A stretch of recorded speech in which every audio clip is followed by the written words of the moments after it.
You're watching Arise News live coverage of the election tribunal. It is decision day. It is D-Day, Judgment Day, to quote the Terminator 2 movie.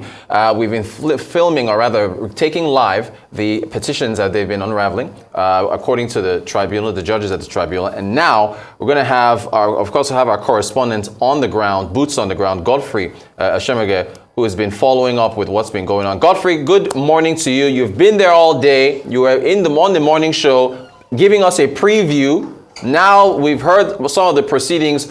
So what's the latest? Because we understand that a couple of the petitions have been struck down, like the dual nomination matter. So give us an update, Godfrey. Good to see you. Yeah, good to see you too. It's actually shocking to know that we're still in the morning, because it's been a busy, long day in court already.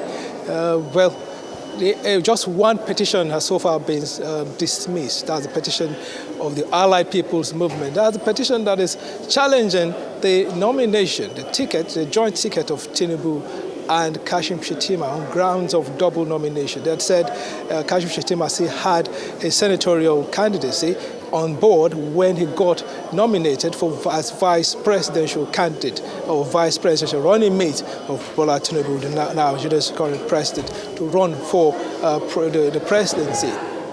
But the court today has dismissed the case, citing the fact that the withdrawal of the nomination or the candidacy of Kashim Shettima for the senatorial race, that's for Borno Central, was tendered on the 6th of July, contrary to claims by the APM that he withdrew his candidacy on the 15th. That's a day after getting the nomination on the 14th of July.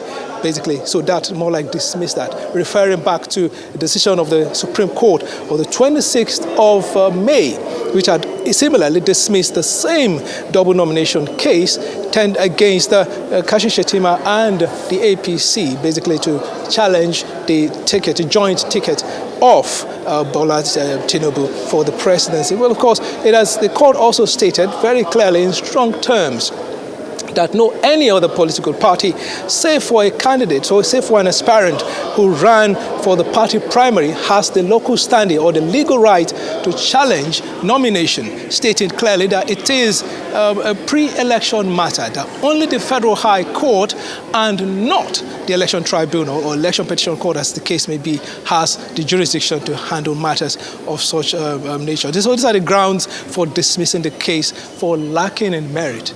Basically, that is the latest so far. And of course, the judges have gone on a 15-minute break to return after that long decision which was read in court. I'm sure you followed the proceedings, basically. So that's where we are at the moment. 15 minutes break, and it may be a bit longer, but then we are outside getting a breather to return shortly. All right, so Godfrey, I mean, look, everybody's watching this right now. The entire country, Presidential Election Petition Tribunal.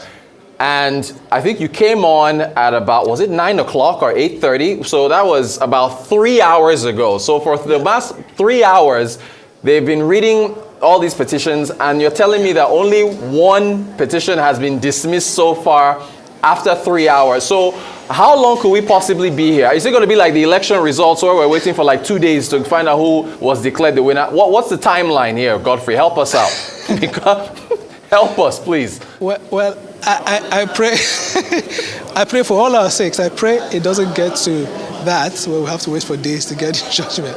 That is well, of course, it's calling for judicial reforms. It could be faster. Of course, the judges had to consolidate these three petitions, which are similar, to make sure that they are all heard on the same day. Because if you are to hear them on separate, based on how it had been, maybe they will have to hear them on 3 separate days. But they've had to consolidate that to make sure it is heard. These petitions are decided on one day. Apologies for that mix-up. Someone is passing for the primary. So basically, they have had to consolidate these judgments, these decisions, and of course, 3 hours. It's still a very good time to have delivered the judgment on the first petition. So we just have to hope that the other petitions which are still to come, that's that of PDP, Atiku Abubakar, and then Labour Party and Peter Obi, which are about to come. Those are where the actual matters will be heard. So we're going to wait quite longer Labour Party, of course, has a lot of issues, with the petition, with the election outcome. So we're going to wait quite longer. We waited 3 hours for the APM, which had grounds that had been predetermined at a Supreme Court decision.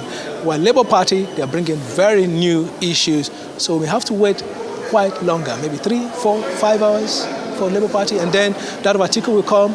So we may most likely leave the court sometime around 7 or 8 p.m. today. All right, well, just prepare your mind. Hey, okay, fine. That's our job. That's what we do. We've got you on ground. We'll be here for as long as it takes. Godfrey Eshiemoghie, our ICE correspondent, boots on the ground. And here you have to go you have to go through the metal detectors, which have been, I don't know if they're working. They've been beeping all day, so they're carrying weapons in there. But we'll catch up with you again, Godfrey. Thank you so much for the updates, and we'll keep it going. We'll keep it going. Thanks so much.